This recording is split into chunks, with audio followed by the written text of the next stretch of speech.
pertama silaturahmi halal bihalal. Oke. Ya tentu silaturahmi halal bihalal ini adalah partai-partai pendukung pemerintah. Dan tentu dibahas mengenai tantangan-tantangan, capaian pembangunan dan tantangan-tantangan ke depan. Nah itu yang dibahas dalam pertemuan tadi. Itu ada pembicaraan nggak Pak terkait dengan koalisi besar? Koalisi besar seperti apa Pak? Ya ini kan udah besar. Mau lebih besar lagi kemana? Secara resmi nih Pak. KIB dan KIR gimana Pak kelanjutannya? Ya ini masih dalam pembahasan. Ya saya kira kan ya hal-hal yang baik. Iya Pak, iya Pak. Hal-hal yang baik banyak ya. Hal-hal yang baik tadi kita terutama ya intinya kan Lebaran ya. Kemudian beliau menyampaikan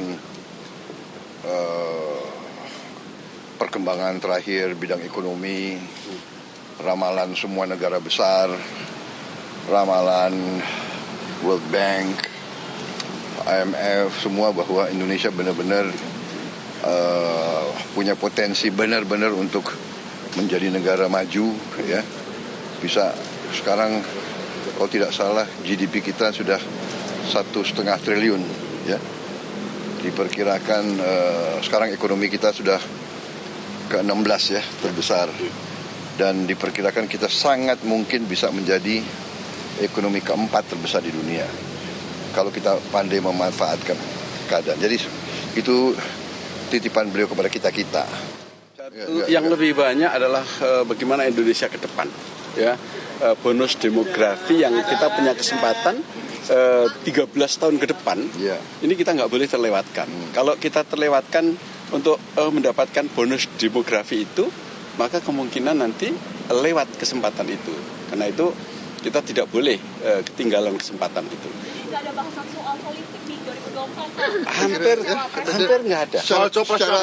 Secara praktis tidak ya, tapi titipan besar bahwa kita harus rukun, kita harus kompak, bisa kerjasama demi negara. Intinya itu demi bangsa dan negara.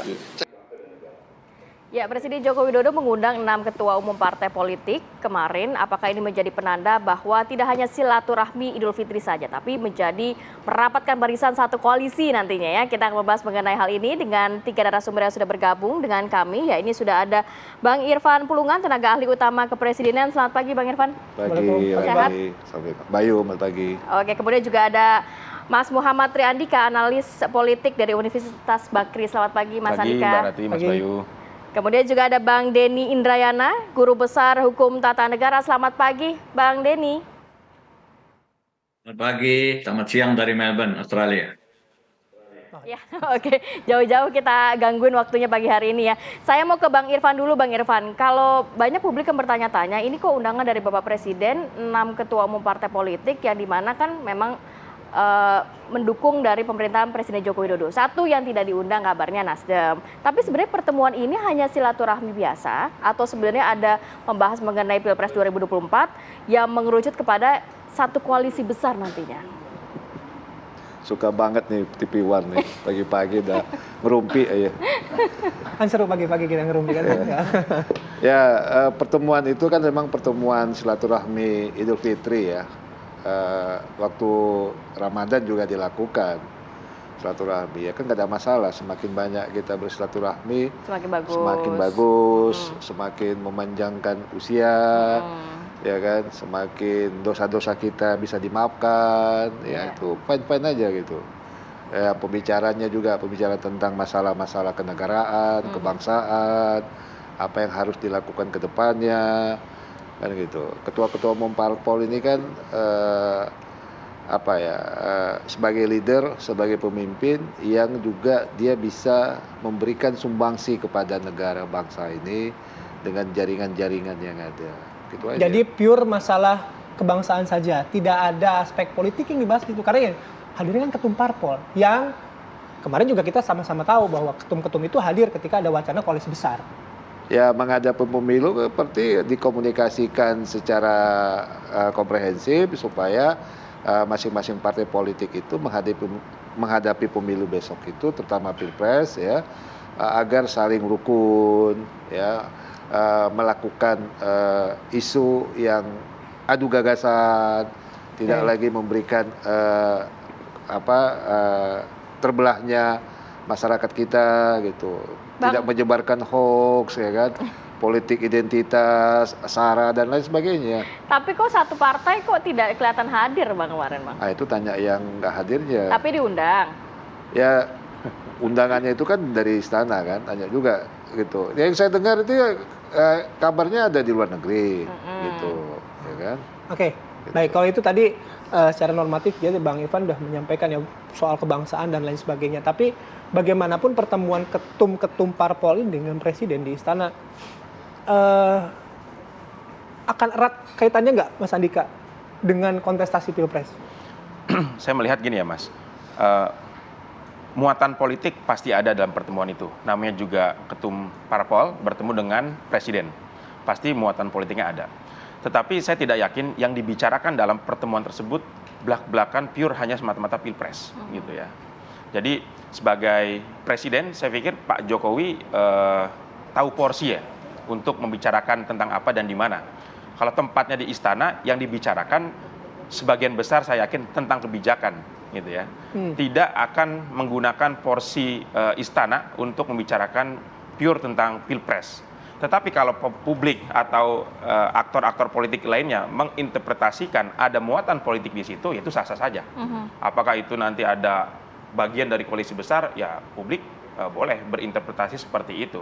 Tetapi dengan kapasitas Pak Jokowi sebagai presiden, ya beliau itu punya sadar porsi ya. Saya melihat begitu Bang Irfan.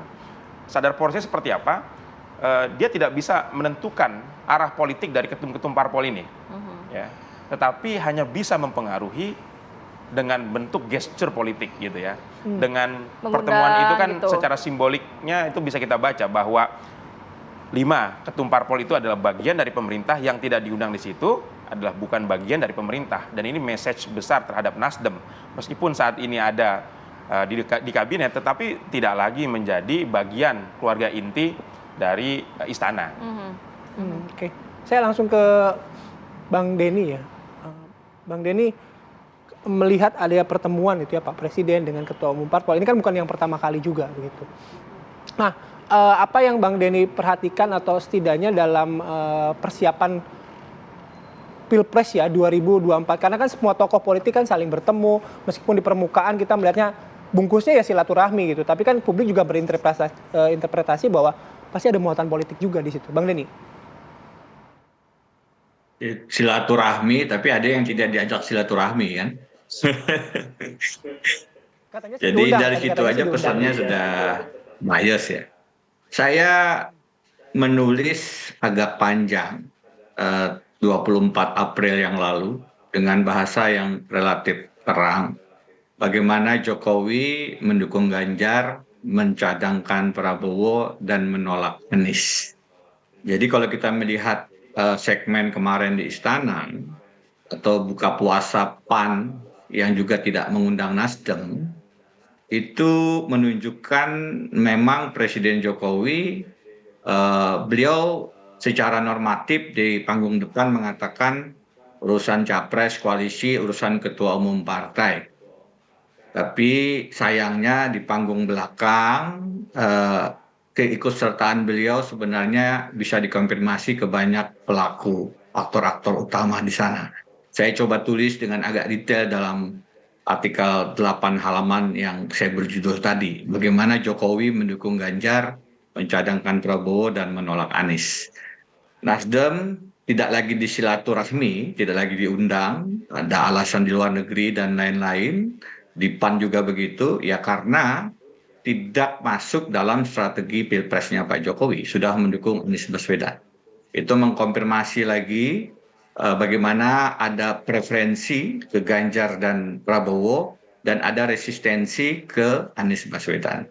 Dalam tulisan itu maksud saya adalah mendudukkan lagi presiden sebagai kepala negara untuk tidak ikut dalam permainan politik praktis pertandingan kompetisi Pilpres 2024. Bagaimanapun presiden sebagai kepala negara itu adalah wasit yang mestinya secara konstitusi netral. Ada 4 prinsip dasar pemilu, terutama juga pemilihan presiden dalam konstitusi kita.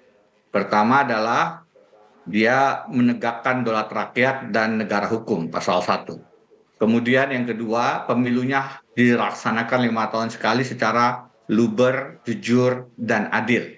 Yang ketiga, dipilih langsung oleh rakyat. Dan yang keempat, diusulkan oleh partai politik atau koalisi partai politik. Nah, preferensi presiden kepada salah satu atau salah dua pasangan calon, dalam hal ini Ganjar dan Prabowo, dan menolak resisten terhadap Anies, itu bisa mengakibatkan ruang permainan menjadi tidak fair. Kalau ada wasit yang berpihak, itu pertandingan menjadi tidak adil. Konstitusi mengamanatkan kepada penyelenggara dan kepada presiden sebagai kepala negara untuk bersifat netral. Itu tegas. Pada saat presiden kemudian melakukan preferensi kepada dua pasangan calon dan melakukan resistensi pada calon yang lain, itu melanggar konstitusi. Yang pertama. Yang kedua, ada persoalan independensi dan kedaulatan partai politik yang juga dipermainkan. Jadi di panggung-panggung belakang, pembentukan koalisi di PAN misalnya, setelah bertemu tertutup, meskipun dikatakan tidak terlibat, ternyata ada pembicaraan koalisi besar. Presiden hadir di situ, artinya presiden terlibat. Saya berkali-kali memberikan contoh, sayangnya pimpinan Bung Pulungan, Pak Muldoko berkali-kali mencoba mengganggu Partai Demokrat. Terakhir mengajukan peninjauan kembali. Ini persoalan besar. Bagaimana mungkin orang lingkaran satu istana, langsung bawahan Pak Presiden Jokowi, kepala staf kepresidenan, bukan anggota Partai Demokrat, mengambil alih, mencopet, kalau kata Mas Romi, Partai Demokrat. Partai yang official, resmi, ada dalam sistem pemilu kita, dan kemudian dibiarkan oleh Presiden. Teman-teman lingkaran istana mengatakan Presiden tidak setuju. Kalau ada anak buah yang mencopet, pimpinan tidak setuju, mestinya dihentikan dong. Jadi bahwasannya kemudian ada langkah-langkah semacam yang dialami dulu di zaman Orde Baru, pada saat Megawati, Ibu Megawati Soekarno Putri dengan PDI-nya diganggu oleh PDI Suryadi, Bu Megawati kemudian melahirkan PDI Perjuangan, daulatan partai dipertaruhkan. Mengapa sekarang itu diulangi lagi? Saya yakin Bu Mega juga tidak nyaman kalau ada partai-partai yang punya kewenangan untuk mencalonkan presiden, diberikan arahan, dipengaruhi. Presiden tentu juga mengerti soal ini. Tadi sudah ada 2 poin. Mohon maaf, saya harus potong dulu. Nanti saya harus kasih kesempatan juga ke Bang Irfan. Tapi kami jeda terlebih dahulu ya. Kami akan kembali sesaat lagi. Nggak apa-apa, kasih aja sampai selesai. Ya, kembali lagi di Apa Kabar Indonesia Pagi. Bang Irfan menanggapi Bang Denny tadi menyatakan bahwa seharusnya Presiden Joko Widodo ini menjadi wasit saja. Dianggap oleh Bang Denny, tanda kutip, tidak netral begitu ya. Terus Nasdem juga tidak diajak kemarin karena dianggap tidak sesuai dengan strategi politik 2024 dari Presiden Joko Widodo. Tanggapan dari Bang Irfan seperti apa? Termasuk soal itu ya, PK di Demokrat. Ya begini, saya menghargai sebagai sebuah kajian akademik apa yang ditulis oleh Mas Denny ya. Tapi saya merasa bingung dengan tulisan-tulisan yang dia sampaikan tadi itu, sepertinya terlalu banyak berimajinasi, berhalusinasi tanpa membuktikan fakta-fakta yang akurat, yang detail gitu. Mungkin hanya perspektif dalam sebuah renungan, dalam kegelapan gitu. Dia menuangkan lah gitu. Tapi saya melihat tidak ada yang benar, tidak ada yang clear dalam komentar-komentar atau tulisannya gitu. Contohnya yang tidak benar yang mana? Ya, menuduh Pak Jokowi apa tadi bahasanya, mendukung Ganjar dan mencanangkan Prabowo. Salah satu gitu ya, salah satu, atau terus namanya mendiskreditkan pasangan calon lain. Ini kan kompetisi yang dimungkinkan oleh siapapun. Dalam konstitusi adalah itu dukungan parpol dan gabungan partai politik. Ya, ada persyaratan dalam konstitusi itu 20% dukungan parpol dan partai politik. Nah, hari ini bisa kita lihat dan kita bisa cermati siapa yang sudah memenuhi dukungan 20% partai politik untuk menjadi paslon, PDIP. pasangan calon. Nah, PDIP, ya kan? Nah, apakah selainnya sudah? Kalau belum, artinya masih bakal calon. Semuanya punya potensi menjadi bakal calon. Mas Denny juga bisa menjadi bakal calon kalau bisa di-endorse oleh partai, tinggal lobby aja, ya kan? Nah, bakal calon belum tentu. Nah, apakah misalnya Nasdem, Demokrat, PKS sudah fix secara tertulis? Belum. Walaupun sudah deklarasi. Belum ada. Deklarasi kan masih secara lisan, tapi dukungannya belum kita lihat itu. Jadi dalam arti masih tidak yang clear memang baru hari ini ya di publik itu bukan Nasdem yang memang benar-benar menjagokan Anies. Ya, tapi kan kursinya persyaratan Nasdem belum memenuhi konstitusi persyaratan. Jadi posisinya masih bakal calon. Oke, kalau secara konstitusi calon itu ya masih Bang bisa Irfan, berubah. Ya, oke. Gitu. Tapi kalau misalnya apa yang Bang Irfan sempat melihat tulisannya Bang Denny? Belum. Oke. Tadi yang soal saya hanya tadi dalam komunikasi yang disampaikan ya. Oke, baik. Soal wasit agar netral. Anda melihat apa yang disampaikan Bang Denny bagaimana? Ya, posisi presiden kan hari ini memang sebagai apa? Merangkul semuanya. Ya kan, dalam kepentingan kenegaraan, kebangsaan. Kan gitu. Ya kan? Ya, Pak Jokowi selalu mengatakan ya, mari kita dalam pemilu 2024 ini nanti ke depan adalah kita mengedepankan kedamaian, rukun, ya, kelanjutan program dan sebagainya gitu, ya, menghilangkan politik identitas, ya, menghilangkan hoax. Nah, hal-hal yang kemarin kita pernah lakukan terjadi di 2019, saya merasa betul itu di lapangan. Saya bagaimana memperjuangkan kebohongan, hoax, ya, narasi-narasi Ratna Sarumpait. Jangan lupa dong. Jangan memperjuangkan kebohongan tuh, saya pikir apa gitu. Oke. Iya kan gitu kan. Nah, jangan lupa seperti itu. Nah, itu yang harus kita rubah. Saat ini ya, di 2024. Kita berikan edukasi yang baik kepada masyarakat publik. Tapi Pak Jokowi hadir 2 kali loh Pak, Bang, di kantor DPP PAN, kemudian juga silaturahmi yang salah dengan diundang silaturahmi, Rati? Itu yang akhirnya membuat masyarakat, salah satunya Bang Denny, bersilaturahmi. Apa yang salah melakukan silaturahmi? Dengan kehadiran Pak Jokowi. Nggak ada yang salah kan? Apa yang salah kita melakukan silaturahmi? Saya juga melakukan silaturahmi. Oke, coba ke Bang Denny. Bang Denny, nggak ada yang salah kok Pak Jokowi melakukan silaturahmi, Bang Denny. Begini ya, tadi ya kalau bicara fakta, mari kita bicara fakta. Merangkul semua. Kok ada yang tidak diundang? Itu saja faktanya sudah tidak terkonfirmasi. Jadi tidak merangkul semua. Pak Jokowi jelas menunjukkan bahwa dia punya preferensi. Nasdem sudah mendukung Anies, maka tidak diundang. Saya lanjutkan dulu. Tadi saya mendengarkan. Bakal calon begini, kalau sudah terdaftar di KPU itu memang calon, kalau belum terdaftar memang bakal calon.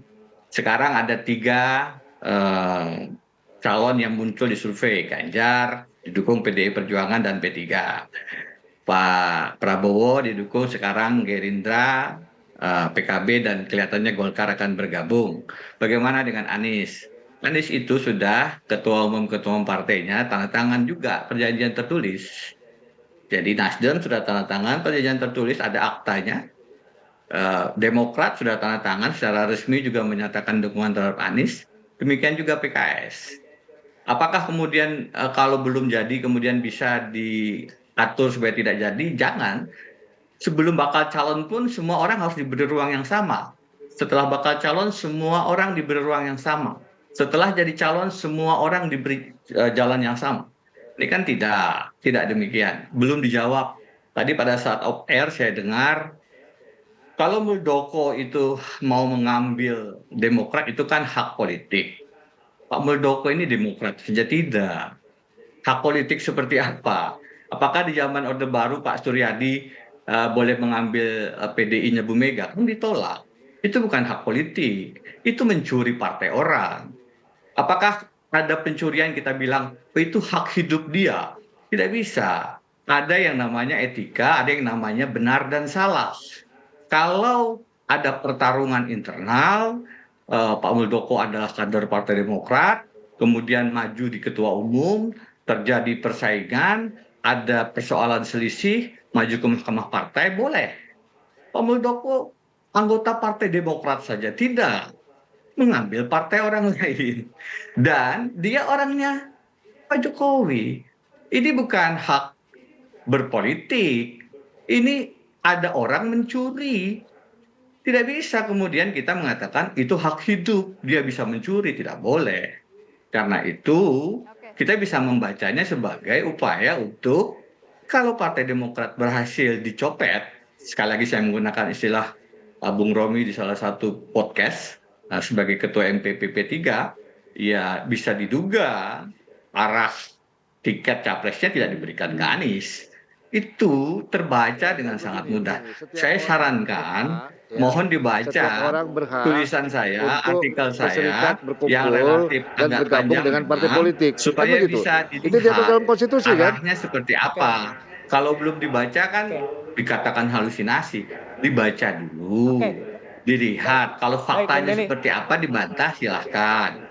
Biarkan masyarakat yang menilai fakta mana yang benar. Kalau saya melihat sudah ada Presiden poinnya, sudah nanti melanggar prinsip Bang Irfan free boleh and menanggapi fair, lagi. jujur dan adil. Tapi kami harus jeda lagi, Bang. Saat lagi ya, di Apa Kabar Indonesia Pagi. Oke, sebelum nanti ke Bang Irfan, saya ke Mas Andika. Mas Andika, soal persepsi gitu ya, tadi apa yang disampaikan Bang Denny, netral, tidak netral, seorang presiden, bagaimana? Terutama dengan aktivitasnya ya, ketemu dengan ketum parpol, meskipun itu kan secara panggung depan ya itu kan silaturahmi gitu. Ya, saya melihat tulisan Prof. Denny sebagai sebuah analisis yang dilengkapi dengan fakta-fakta yang Prof. Denny temukan, dan itu sah-sah saja sebagai sebuah bentuk analisis, Mas. Tetapi saya ingin masuk kepada apa yang mendrive style politik Pak Jokowi. Kepentingan utama Pak Jokowi hari ini adalah memastikan program-programnya itu berjalan dan berlanjut setelah beliau tidak lagi menjabat sebagai presiden. Oleh karena itu, kebutuhan utamanya adalah membangun komunikasi dengan semua pihak, gitu. Dengan semua pihak, semua ketua umum partai parpol, semua capres, dan bahkan juga termasuk dengan Pak Anies Baswedan nanti kalau jadi maju sebagai capres. Yang kedua, apa yang tadi Prof. Denny sampaikan, saya ingin coba mengatakan bahwa resistensi Pak Jokowi terhadap Pak Anies Baswedan tidak bisa disimpulkan semata-mata seperti itu. Hanya sekedar berdasarkan Nasdem tidak diundang ke dalam pertemuan-pertemuan politik, gitu. Ini harus kita pisahkan antara konflik, katakanlah konflik komunikasi ataupun hubungan komunikasi yang sedang tidak bagus antara Pak Jokowi dengan Nasdem. Dan itu sebagai presiden yang memegang komando di kabinet, sah dalam mengevaluasi bawahannya yang tidak lagi nyaman untuk tidak lagi dilibatkan secara optimal. Nah, namun itu tidak bisa dijadikan dasar untuk mengatakan bahwa Pak Jokowi sebagai presiden ya ingin menjegal bahkan ya atau resistensi terhadap Pak Anies gitu ya. Saya lihat belum sampai ke situ bab resistensinya, tapi lebih kepada Pak Jokowi hari ini resistensi terhadap Nasdem gitu ya. Mungkin Pak Prof. Denny memiliki analisis seperti itu karena punya fakta-fakta yang lain, panggung belakangnya gitu ya, yang publik tidak mengetahui itu. Tapi Mas Andika, berarti ini stylenya Pak Jokowi, bukan dalam arti Pak Jokowi dianggap tidak netral dalam Pilpres 2024 ini? Saya pikir netral tidak netral itu dalam pendekatan konstitusi setuju dengan pendekatan Prof. Denny, tetapi netral tidak netral dalam preferensi politik itu tidak bisa dihindarkan. Siapapun punya preferensi sebagai individu gitu ya. Apalagi sebagai presiden yang hari ini beliau mungkin ingin memastikan program saya harus berlanjut nih bagaimanapun caranya, sehingga saya harus komunikasi dengan semua pihak gitu. Ketika ada publik mengatakan itu tidak netral, itu bagian dari tafsir publik yang tidak bisa disalahkan juga. Tapi style politik Pak Jokowi hari ini yang mencoba membangun komunikasi dengan semua ketum parpol pemerintah juga tidak bisa di judgment sebagai hal yang keliru menurut saya. Itu privilege sebagai seorang pimpinan politik ya. Dan kalau kita lihat ya, posisi Pak Jokowi hari ini tidak seistimewa posisi Pak SBY ketika beliau menjabat sebagai presiden. Pak SBY sebagai ketum parpol masih punya Partai Demokrat untuk bisa mengawal program-programnya setelah tidak lagi menjabat. Tapi Pak Jokowi hari ini meskipun kader partai PDIP, tetapi bukan pengendali dari PDIP, sehingga beliau juga punya insecurity, ketidaknyamanan dan kekhawatiran yang cukup besar ketika kalau setelah lengser program-program tidak dilanjutkan. Akhirnya menjalin hubungan yang baik dengan semua pihak begitu ya. Dan itu yang harus dilakukan oleh Pak Jokowi dengan status politik beliau saat ini. Mas Andika sedikit dong mencermati kalau publik kan agak bertanya-tanya, ini sebenarnya ada koalisi besar, kemudian Demokrat ketemu dengan PKB, Golkar ketemu dengan PKB, kemudian juga PDIP dengan P3. Ini sebenarnya koalisinya akhirnya nanti akan seperti apa sih, Mas? Ya, kalau kita lihat ada dua kutub yang saling berseberangan hari ini, antara kutub Pak Anies Baswedan dengan kutub Pak Ganjar Pranowo. Nah, ada satu potensi koalisi lagi yang mungkin terbentuk nih. Ya, kalau kita lihat resources koalisi hari ini kan ada 9 parpol. 3 parpol sudah ke Pak Anies, kemudian 2 parpol sudah ke Pak Ganjar. Tinggal 4-nya mau kemana nih?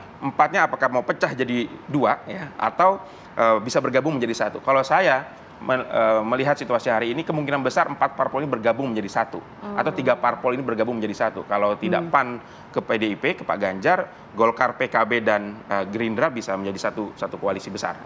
Oke. Bang Irfan, langsung tadi menyampaikan Bang Den. Pertama gini, apa yang dilakukan Pak Jokowi bersilaturahmi ya, titik tekannya itu bersilaturahmi. Ya, itu juga pernah dilakukan oleh presiden sebelumnya. Kan tidak ada yang salah dengan melakukan bersilaturahmi. Karena begini, salah satu kekuatan pilar demokrasi kita adalah partai politik. Makanya perlu diajak ngobrol ini ketua-ketua umum partai politik. Ngobrol apa saja? Ya tadi, pembangunan, ekonomi, stabilitas, keamanan, politik, dan lainnya. Nah, kita ini lagi menjelang menghadapi pemilu. Tentu pesertanya pemilu itu kan adalah partai politik. Benar nggak? Betul. Dan itu diatur dalam konstitusi.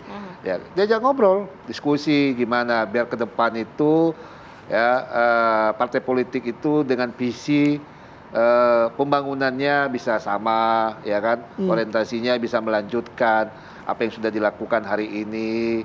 Itu sah-sah saja gitu. Jadi kalau diinterpretasikan dengan dimensi politik, ya silahkan. Tapi jangan terlalu juga berhalusinasi terlalu tinggi. Bahaya juga nanti dibilang hoax juga kan bahaya gitu. Makanya saya menghimbau kita tunggu sajalah apa yang penasaran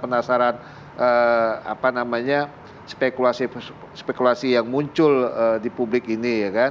Silaturahmi itu boleh, silahkan aja kok. Partai A dengan partai B, partai A dengan partai C, nggak apa-apa membangun komunikasi itu.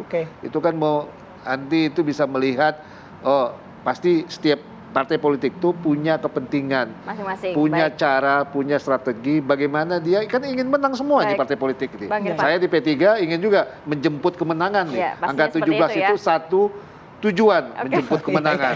Oke. Bang Denny terakhir Bang, singkat saja Bang. Terima kasih. Jadi kalau kita bicara Pilpres, saya ulangi ya, yang tercederai dengan langkah-langkah tidak netralnya Presiden Jokowi itu adalah prinsip pemilu yang jujur dan adil. Mengapa saya mengatakan begitu? Betul, saya punya fakta, saya punya informasi. Bagaimana dipanggil ketua-ketua umum partai, diberikan arahan, 1, segera bentuk koalisi, 2, dukung Ganjar, 3, jangan ada Anies 2024. Itu di beberapa segmen yang terjadi. Halusinasi Mas Denny, biarkan nanti itu diverifikasi oleh sejarah. Ya, saya sarankan dibaca tulisan saya karena saya ungkap di situ fakta-faktanya seperti apa. Pak Prabowo Muhaimin dipanggil pada waktu yang berbeda, segera deklarasi Prabowo Caimin, begitu ketemu dengan Pak Prabowo segera deklarasi Prabowo Erlangga, ketemu dua-duanya bingung, kok beda arahannya. Presiden masuk ke dalam pembentukan koalisi. Sebagai pribadi, silahkan punya preferensi. Sebagai pribadi dia punya hak pilih. Tapi sebagai kepala negara, dia harus mengundang semua elemen bangsa. Tidak mengundang hanya sedikit, menafikan Nasdem, apalagi koalisi perubahan. Itu menunjukkan presiden memang sudah berpihak. Pada tataran sudah berpihak, itulah prinsip konstitusi untuk jujur adil menjadi wasit yang netral disimpangi, dilanggar. Itu yang saya berikan peringatan kepada Pak Jokowi dalam tulisan saya itu. Terima kasih. Baik, nanti ada waktu mungkin Bang Irfan bisa lagi membaca, kita, gitu. Ya, nanti kita undang, Mas Denny kita undang nanti ke istana biar, Oke, siap. biar kembali lagi ke istana kan. Mungkin udah amnesia kali. Terima kasih banyak Bang Irfan, Mas Andika, kemudian juga Mas Denny sudah berbagi informasi dan waktunya pada pagi hari ini. Sehat selalu. Assalamualaikum.